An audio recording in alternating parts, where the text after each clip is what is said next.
Welcome to another Lawn Fawn video. Today we are introducing our brand new die set, Village Border. It makes the cutest little town, so let's go ahead and check it out.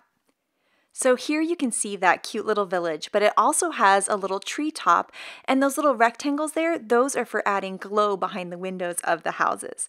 So here you can see it in black for kind of a Halloween look and in white for more of a wintry look.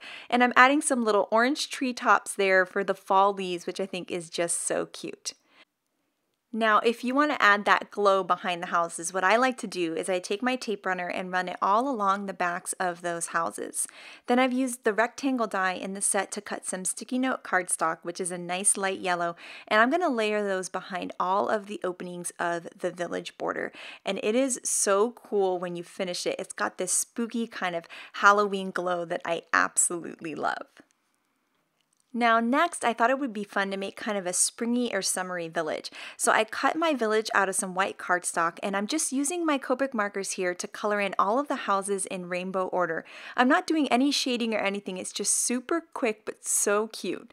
Now I'm going to run some tape runner all along the bottom of the houses so I can cover up the kind of messy part of my coloring with some noble fir cardstock so that it looks like grass there right along this village, which is just so cute.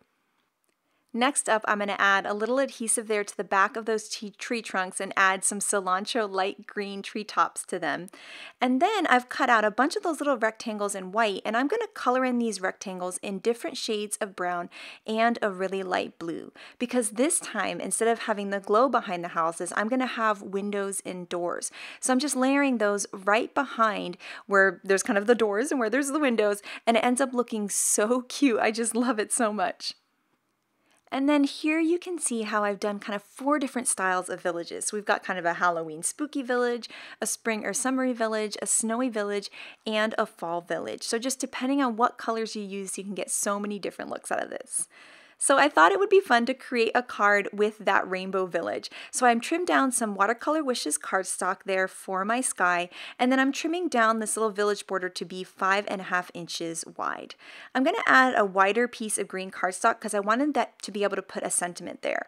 So I've taken out my Smitty's ABCs and I'm lining them up to spell welcome to the neighborhood. And these are so easy to line up because they have a rectangular shape, so you just line up all the rectangles and it makes a perfectly straight sentiment, which is so cool. So I'm going to go ahead and stamp that out in some black ink, and then I can start to trim down a card base. And I always like doing funky sized cards. I just think it makes it really, really fun. So this one here is starting out to be 3 by 5.5, but I end up trimming it down later. So I'm going to add my Watercolor Wishes sky and then put some foam adhesive on the back of that cute little village. And you're going to see that I end up deciding to kind of put the village up higher than I originally thought. So then I'll just go ahead and trim off that white piece there, and now I've got my cute little card.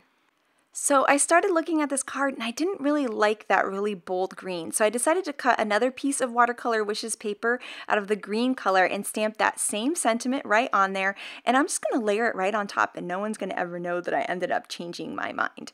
And so I just thought, oh, that watercolor just looks so pretty with the Copic colors, kind of the soft, pretty rainbow. And then here I'm going to take my corner chomper and round both of my corners just to add a little extra something to a little simple card like this.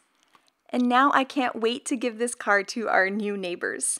Now next up, I wanted to show you some super cute ideas from the design team. And I love that cool watercolored sky there that Yanea did with the village border with the orange glow. And then here, I love this village border by Jen, all in the background of those cute little trick-or-treaters. Then Shari did such an adorable scene. I love the ghost flying above that glittery village. And I just love Nicole's trick-or-treating scene with that beautiful sky in the background of the village border. So thank you guys so much for watching today. I hope you have an absolutely amazing day. Bye!